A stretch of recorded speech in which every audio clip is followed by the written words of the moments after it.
Hey guys, this is Brady for WikiGameGuides. I'm here today with the newest game from Telltale, Game of Thrones.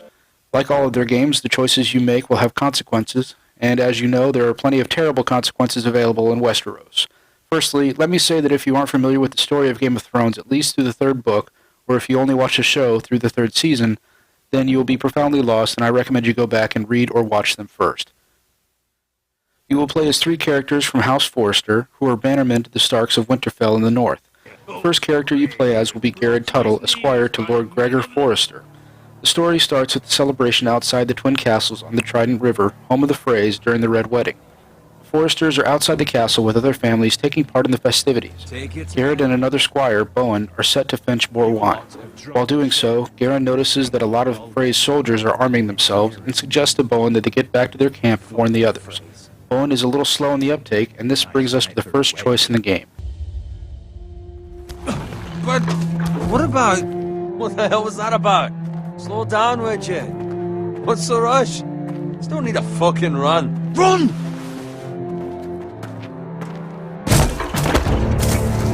You can either grab Bowen and run, or just take off and warn Lord Gregor and his son Roderick. If you take off to warn the others, Bowen is killed and you'll have to explain yourself later. Whereas if you grab Bowen and run, nothing changes down the line, as you'll see. You fight your way through soldiers to see that Gregor's son Roderick is killed. You continue your way to Lord Gregor, who is wounded, and the two of you escape into the woods. He tells you to take his sword back to Ironrath, and to tell your uncle Duncan that the North Grove must never be lost. He only wants this told to your uncle and no one else, not even his wife. You go, and as you look back, you see he is killed. As you travel back to Ironrath, you come across your family's pig farm and see three soldiers, a Bolton and two soldiers of Whitehill, the rival family to the Forresters. As a result of the Red Wedding, the Boltons took over as wardens of the North for the Starks, and the Whitehills have been their bannermen for centuries. Near the soldiers, you see your dying father. You approach the soldiers and fight them. You will kill one of them and have the options to show mercy or kill another.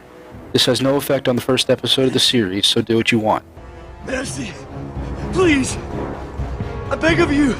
I have a family! They'll never survive without me! I have no quarrel with you! I was only following orders. No, please! Lord Whitehill will see you hang for this! That much I promise. The third man, Brid, wounds you in the leg and rides off to Lord Whitehill to tell him you murdered some of his men. You go to your father, where he tells you that they came and killed Gared's sister, and then your father dies. You continue on to Ironrath and are patched up by Maester Ortengrin with the absolute best of medicine available in Westeros, maggots. Ortengrin explains that with Lord Gregor and Roderick killed, it will be up to young Ethan to lead House Forrester.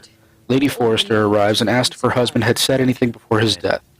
Here's another choice. You can tell her that he said he loved her, just give her his sword, or tell her what he said about the North Grove. She will be satisfied by the sword or words of love, but if you tell her about the North Grove, she and the Maester share a glance. Any last words before he passed? He mentioned something about the North Grove. The North Grove? What of it?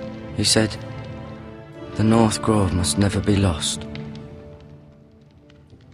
I see. You leave and speak with your uncle, Duncan.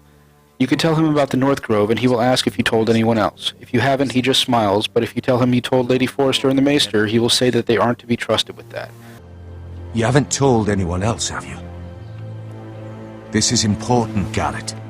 I told Maester Ortengrin and Lady Forrester. I appreciate your honesty. But Lord Forrester's message was not meant for their ears. I'll speak with Lady Forrester, and I'll deal with the Maester. He's the last person I would trust with this information. You are sent to the wall to prevent further incident between the Forresters and the Whitehills. Now is where you play as your second character, Ethan Forrester. You are in the woods playing with your younger siblings, Talia and Ryan. The three of you are approached by Royland de Gore and are told that you need to return to the house because Lord Whitehill is coming. You can treat Royland with respect or not, and he will act accordingly. Once at the house, you are approached by Lord Whitehill. Regardless of how you greet him, he basically says he isn't sad your father and brother are dead and wishes he could have done it himself. Lord Ethan, is it? My condolences for your father and brother. The late Lord Forrester was no friend to me or my house. My only regret is I wasn't there to drive the dagger into his heart myself. I've been waiting for this day all my life. My father died a hero, fighting for the North against traitors and oathbreakers. Aye! And look where that got him.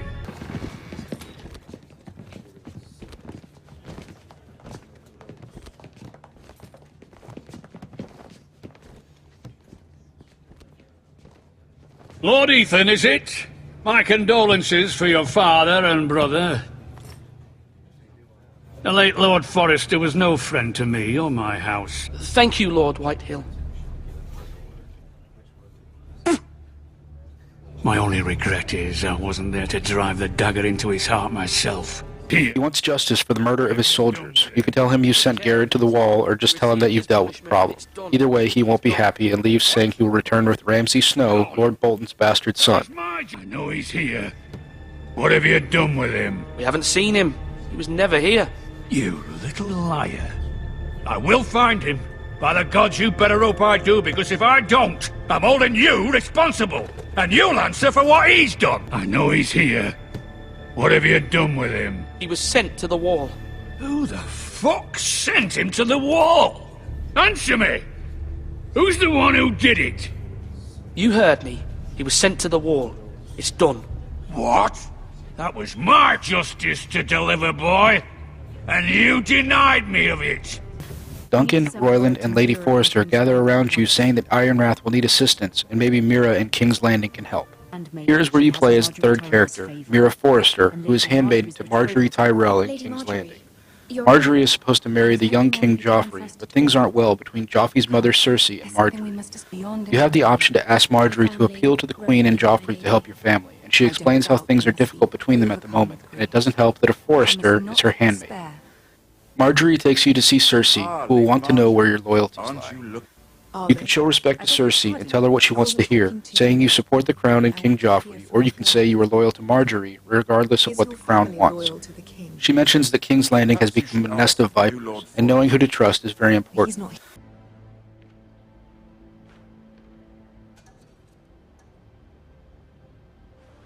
Your Grace. The girl knows her courtesies. Impressive. You may rise.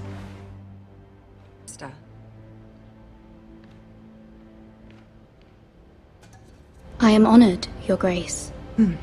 Yet not honored enough to kneel, I see. I will speak truly, Your Grace. I should hope so. Speak falsely, and it'll be worse for you. You are escorted out of the throne room by Tyrion, who says he admires your courage to either side with Cersei or Marjorie, and asked if you would accept help if you were able to give it. You answer how you want, it has no effect on this episode. Are you willing to risk that? I'm sorry, Lord Tyrion, but it's a risk I cannot afford. I admire your discretion. Are you willing to risk that? It's a risk I'm willing to take, Lord Tyrion. Please. You are a brave girl, aren't you? I'll consider it. Back in Marjorie's room, she said you either pleased the Queen Regent or that you made Marjorie very happy that you were loyal to her. Either way, no help can be given right now because of difficulties in King's Landing with the upcoming wedding between Joffrey and Marjorie. Now you're back to playing as Gared, who is on the way to the wall. He comes across a campfire where Ramsay Snow is torturing a man by flaying him alive. You listen from behind a tree and overhear that he is on the way to Ironrath on orders from his father, Lord Roose Bolton. Ramsay hears a horse in the distance, and as he approaches your tree, you can either hide there or run. It doesn't matter. There. Hear that?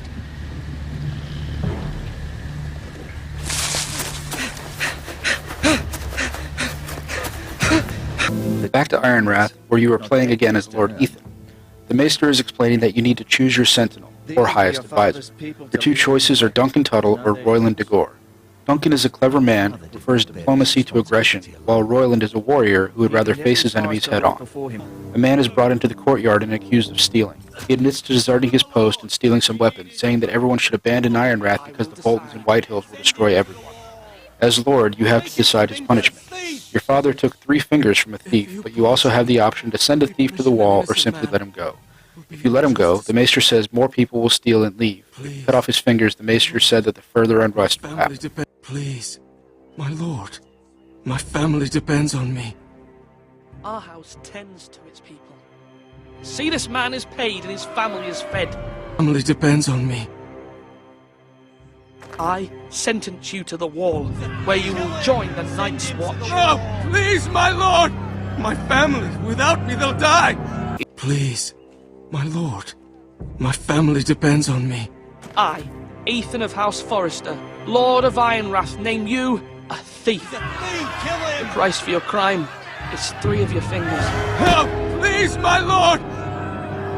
My lord, please! Please, no!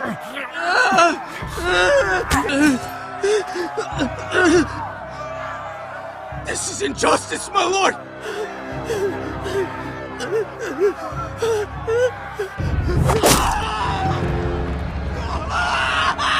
Fast forward now to the small council gathering where you have to choose your sentinel. This is probably the biggest choice of the episode and has no timer associated with it. Either way, the one you don't choose will be upset, saying that Lord Ethan is too young to make decisions like this. Duncan Tuttle, you will be my sentinel. Tuttle! This is reckless! Lord Ethan has made his choice. Sir Royland de Gore, you will be my sentinel. Gods be praised. You've done well, Lord Ethan. You won't regret this. A poor choice, my lord. Forgive me for saying so, but it's true. This house needs you both. The second decision you must make is how to respond to Ramsay Snow, either by allowing him into the main hall and talking as lords together, or to keep him outside the gate and making him wait as a show of force. I will meet him in the Great Hall. A wise move, my lord. I will meet him at the gate. Very good, my lord. I shall prepare the men. Men? We hardly have any. It's a foolish plan. Either way, nothing will change from here on in. Whoever you didn't choose as sentinel will not be there when Ramsay Snow arrives. Snow is not impressed by your army and comes into the hall anyway. Snow doesn't like Lord Whitehill or his complaints, and he decides to split the Ironwood between the Forresters and the Whitehills. To make sure the Forresters honor the arrangement, Ramsay moves to take Ethan's sister Talia as a highborn hostage. When you step between them to save her, he stabs you in the throat and there's no way around. What have you done? Aren't you the bold lord? What have you done? Aren't you the wise lord? What have you done? I hope you enjoyed the first episode of Game of Thrones, Iron from Ice. I cannot wait for the next one. If you enjoyed this video, give it a like, and if you haven't already, subscribe to WikiGameGuides for more videos of tips and tricks, walkthroughs, and all sorts of good stuff. Thanks for watching. Game on. Ethan sacrificed himself for us all.